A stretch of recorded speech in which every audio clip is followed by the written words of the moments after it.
Assalamualaikum warahmatullahi wabarakatuh. Salam sejahtera bagi kita semua. Yang terhormat, dosen pengampu Dr. Wirmi Eka Putra SE MSI sebagai mata kuliah metodologi penelitian. Pada kesempatan materi hari ini, saya akan menjelaskan materi mengenai desain riset. Sebelumnya, perkenalkan terlebih dahulu, nama saya Syakira Fadlila dengan NIM C1C023007.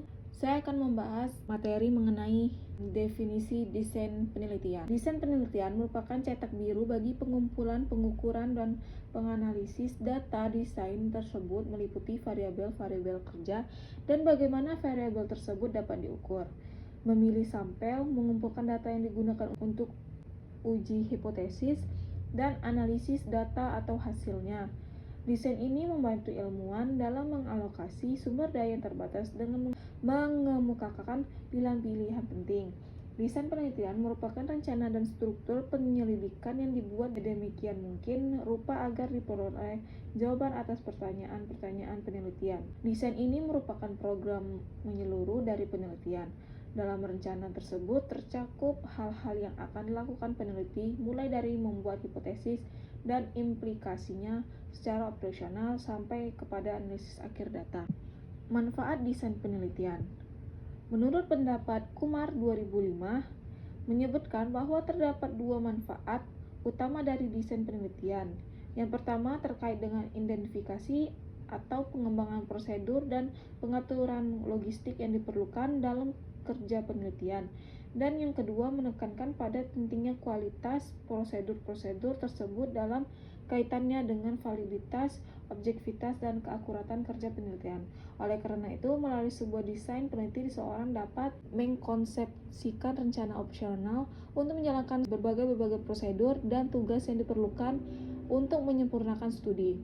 Yang kedua, memastikan bahwa prosedur tersebut sesuai dan layak untuk memperoleh jawaban dari pertanyaan atau permasalahan peneliti secara valid, objektif, dan akurat.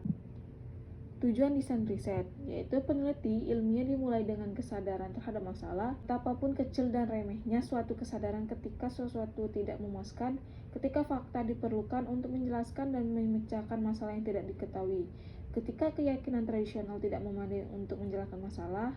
Kata Yong M. Sinch, penyelesaian desain penelitian dalam kenyataannya merupakan keputusan yang berkaitan dengan hal-hal berikut. Yang pertama, kajian dan jenis-jenis data apakah yang dibutuhkan. Yang kedua, apakah sebabnya Anda melakukan kajian ini, di manakah data dapat Anda temukan. Yang keempat, di manakah atau di wilayah apakah kajian itu akan dilakukan. Dan yang terakhir, berapa lama atau pada periode waktu apakah kajian itu akan dilakukan. Oleh sebab itu, pernyataan hubungan dengan rancang kajian yang perlu dipertimbangkan dalam pembuatan keputusan akan berkaitan dengan apa, di mana, kapan, berapa, dan dengan alat apa. Jika dipertimbangkan lebih jauh, rancangan peneliti itu setidaknya akan mencakup hal-hal berikut ini. Yang pertama, sumber informasi yang harus dijaring. Kedua, sifat atau hakikat kajian. Yang ketiga, tujuan kajian. Yang keempat, konteks kajian dengan masalah-masalah lain. Yang terakhir, wilayah geografis yang akan diliputi oleh kajian. Materi selanjutnya yaitu ciri desain riset, yaitu desain peneliti tidak pernah dilihat sebagai ilmiah atau tidak ilmiah, tetapi dilihat dari segi baik atau tidaknya saja. Karena desain juga mencakup rencana studi, maka di dalamnya selalu ada trade-off antara kontrol ataupun tanpa kontrol antara subjektivitas dan objektivitas. Desain tergantung dari derajat akurasi yang diinginkan, level pembuktian dari tingkat perkembangan dari bidang ilmu yang bersangkutan.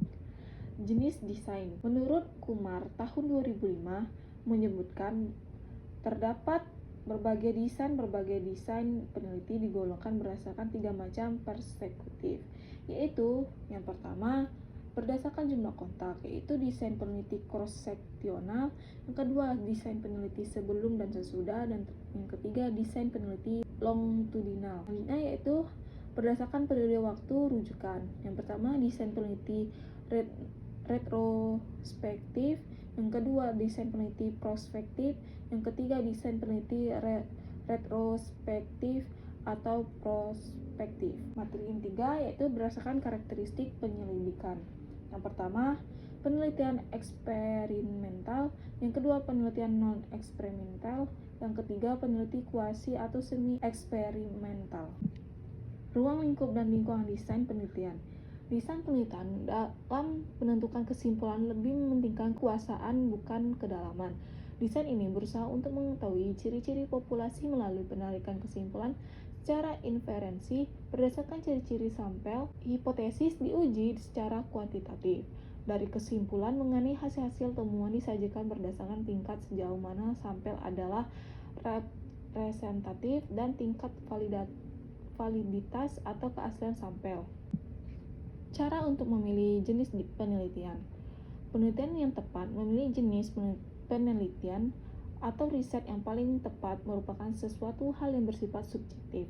Ada dua jenis penelitian yang harus dipilih, yaitu yang pertama penelitian eksploratif adalah penelitian bertujuan untuk mengembangkan pengetahuan atau dugaan yang sifatnya masih baru dan untuk memberikan arahan bagi penelitian selanjutnya.